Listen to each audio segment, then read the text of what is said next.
First question to Omar Urena. Hi, Patrick. How difficult is going to be for you guys try to stop the three Notre Dame's three tight ends offense? How do you plan to stop that?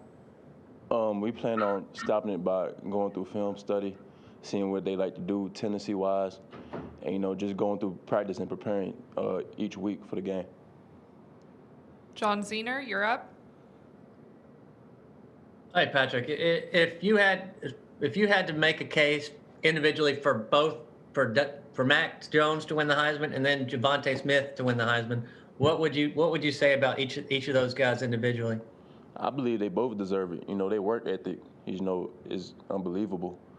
They work hard this offseason, and it showed this season. So they both deserve everything they've been nominated for. So. And I'll follow that up. What does it say about them as teammates? Because they don't seem to care much about it. They seem to be focused on the team. Is that your take? Yeah, that goes to show you like their leadership on the team. They're about team first, and they worry about the individual awards later. That goes to show you how much they care about the team. Charlie Potter, over to you. Hey, Patrick. Just want to ask you about Will Anderson. How have you seen him come along this season, and what kind of impact has he made in the last few games? He made a tremendous impact for him being a freshman, stepping in big-time games, and, making plays like that. That goes to show you that the future's bright for him. He's still raw, even though that sounds crazy right now, but, he's still going through his game. But right now, he's a beast right now. Over to Anthony Totri.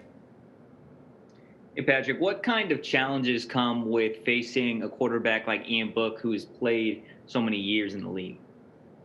With experienced quarterbacks like that, he's a veteran, so he knows what to expect in games like this. So it's our opportunity to stop him from doing what he does best on offense. Edwin Stanton, you're up. Hey, Patrick, after the SEC championship game, Nick said that y'all were in a dogfight, and that's kind of what y'all needed at this point in the season.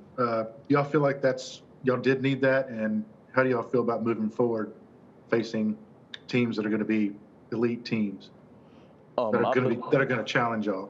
Yeah. Well, I believe we needed a game like that. That shows, games like that, it builds character, and for the team, it makes us better going on forward, knowing what we had to do to eliminate those dogfight matchups. But, that's the type of game we knew what we expected going into the game. So I believe what he was saying is that we needed those type of games to get prepared for these games coming up. Next question, over to Cecil.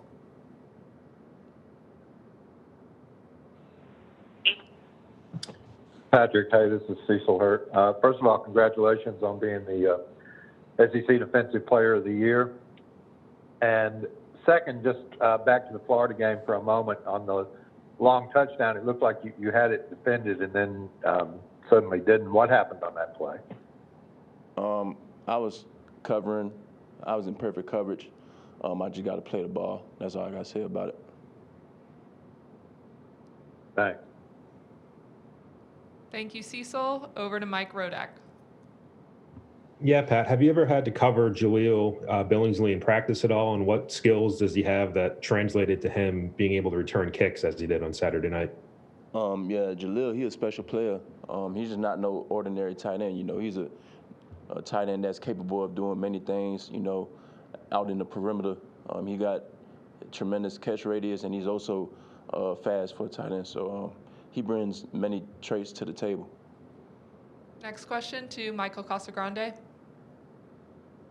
Yeah, Patrick, just wondering from your perspective on the sideline or watching the tape, what was your thoughts on Mechie's hit on the interception and the form?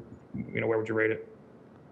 I ain't gonna lie. I told him you need to come to defense, play safety or something. After that hit, I didn't know he had that in him, but it was a good hit though. So. Over to Jeff Spiegel. Hi, Patrick. Can you talk about what you and the guys felt when you were watching the playoff at home last year?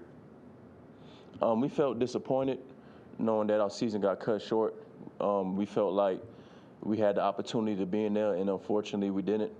And it gave us extra motivation going on into this season.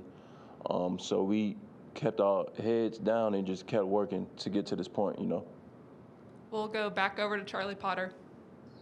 Yeah, Patrick, just want to ask you about your Christmas plans. I know Coach Saban said he's going to let you guys go home. Just, how much and how weird are you guys of paying attention to the rules, and what do you think of him letting you guys go home for Christmas? He told us about the safety protocols, just being around family, enjoying Christmas with them. And, it's a 3-day quick little break. Then we're going to be back up here Saturday. So it's just a time to spend with family, really, on Christmas. And we'll finish up with Omar. Patrick, quite a while ago, Alabama had Adrian Lamonte, a punter from Mexico. What would be your message for Hispanic or Mexican kids who are dreaming to be recruited by Alabama? I'll just say, keep working. You never know when your time will come. People are always on the lookout, no matter what you do. And, if you keep working, your dreams will come true. Thank you, Pat. Thank you, everyone. That wraps it up for today. And everyone have a Merry Christmas.